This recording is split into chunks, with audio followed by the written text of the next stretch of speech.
How's it going, everyone? Recently, International Women's Day happened, and while this video is a bit late to really fall under that to celebrate women, women are cool to celebrate anytime. So with St. Patrick's Day coming up, I thought I'd do a video on 5 video game women who can outdrink anyone. To start off, we're going to do 3 honorable mentions. They're going to be Ellie from The Last of Us, Clementine from the Walking Dead series, and Samus from the Metroid series. They're all 3 characters who I think have experienced enough shit in their life that they would know how to drink that pain away and therefore have become tolerant enough to probably outdrink anyone. So yeah, that's why they make the honorable mentions list. And keeping with that theme, our first entry on the top 5 is going to be Aqua from Kingdom Hearts. So you know, it takes a special kind of someone to sacrifice themselves for their friend and live in the world of darkness, a place where time has no meaning.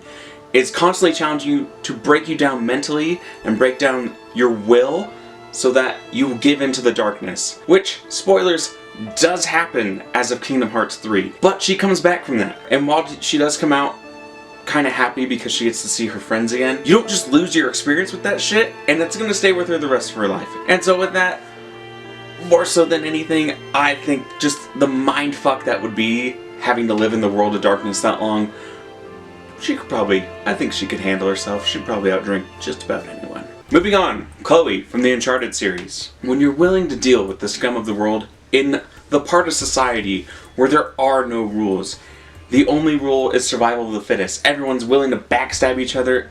You gotta know your way around a bottle. And we kind of see in the games that Chloe does. The fact that she's willing to backstab someone who is willing to murder anyone to get the ultimate power that he seeks says a lot about her character, and someone I wouldn't want to cross. Plus, the way she fights, she's been in a few bar fights, and she handles herself very well. She kicked my ass, that's for sure, and she could definitely outdrink me, and I think it goes to show she could probably kick anyone's ass and outdrink anyone who lives in the world going on right now today. It's time for top 3! Number 3, Zelda from Ocarina of Time specifically. Imagine as a child, you have dreams of taking on the ultimate darkness as it is your destiny. And your mother, more so or less, basically says, yeah, bitch, you're gonna have to deal with that. I know you're 5, but it's happening. You're dealing with that shit. Then, under the cover of night, after Ganondorf has made his move to take power, you run away, not to be heard from for quite some time. It's not until 10 years later that you meet her again. She's a fully fledged woman, princess with ultimate power, and has been a ninja this entire time? I'm sorry, are you telling me that Zelda is a ninja? Of course, being a ninja automatically grants you the power to outdrink literally anyone. If she has had any form of basic ninja training, she's built up immunity to basically any toxin in the world, and she can probably outdrink just about anyone. Just about. Except for like 2 more characters. Just about. 2 more characters. But it's real close. She's like right there, right there. But yeah, don't fuck with Sheik, aka Zelda. Recently, I've been playing Final Fantasy VII Remake.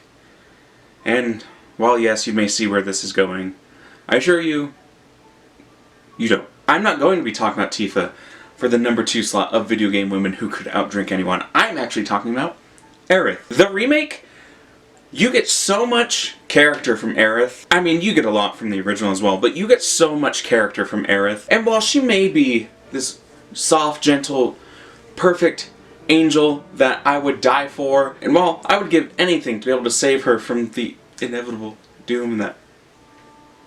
the doom that I know is coming.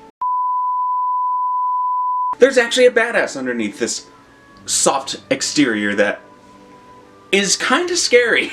She's not afraid to fight. In the Coliseum in 7 Remake, where she starts getting insulted from the crowd, her and Cloud do, and she's like, alright, now I'm pissed. And she just whips out her staff and is like, I'm killing anyone that stands in front of me. It's pretty dope. It's the ones who have the soft, gentle exterior, but then you see a little bit of the wild stallion that's inside, and you know that you would not stand a chance in a drinking competition with her. And if you need an example of the type of actual person Aerith is in 7 Remake, I give you this. I don't know, Aerith. It feels wrong getting you involved in all this. Don't even bother trying to talk her out of it. Aww, Cloud gets me. took you long enough. Finally, we're to the #1 woman in video games who could outdrink anyone. And yes, this is the one that everyone thought was going to happen last time. The #1 woman in video games who could outdrink anyone is Tifa Lockhart from Final Fantasy VII. She is the inverse of Aerith. She has a hard, badass exterior. You can tell by looking at her. She has a fighter's body. The more story input you get from her, you realize she can just kick anyone's ass at any given time. The thing that stands out about Tifa is, while she has that rough exterior, she has a soft inside. She's a deep thinker. She's more than just her breasts.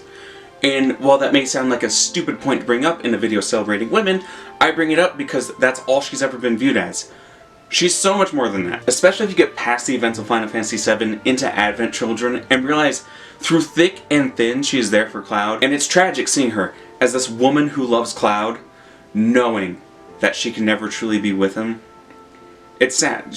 Let's be honest, if you're that type of person who you're in love with someone but you know you can never truly be with them, you have drank many nights into blackout and can probably handle your liquor. But her rough fighter exterior and her soft, contemplative inside are only 2/3 of the equation.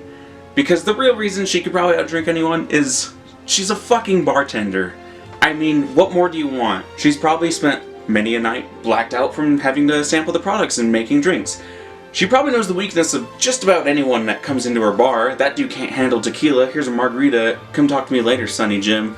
Oh, this guy, you want some vodka? Oh, here's your daiquiri. Fuck off. Alright, bye-bye. I mean, she's just the best. She's video game waifu perfected, especially with Final Fantasy VII Remake. She still looks amazing. Like, the voice acting from her actress gives her that extra level that you weren't able to get in the initial 7, because when you have a great performance given that you can hear, all it's going to do is heighten a story that you've already gotten from something that's well written. So I think that really plays an important factor into why she's so great. But yeah, this has been my video complimenting women on who I think could outdrink you. If you can't tell, it came to me while I was playing Final Fantasy VII Remake. I genuinely love that game. Everyone should give it a shot. It's really fantastic. But as this is a video celebrating women, we need more of you in our video games, not just as characters, but as writers, as directors of games, at all levels of the video game industry, we need you. So here's to pushing that forward. And for anyone watching this on St. Patrick's Day as like a drinking video celebration, all I can say is drink safely. Please don't drink and drive if you do drive. And thank you so much for watching. I'll see you next time. Bye-bye.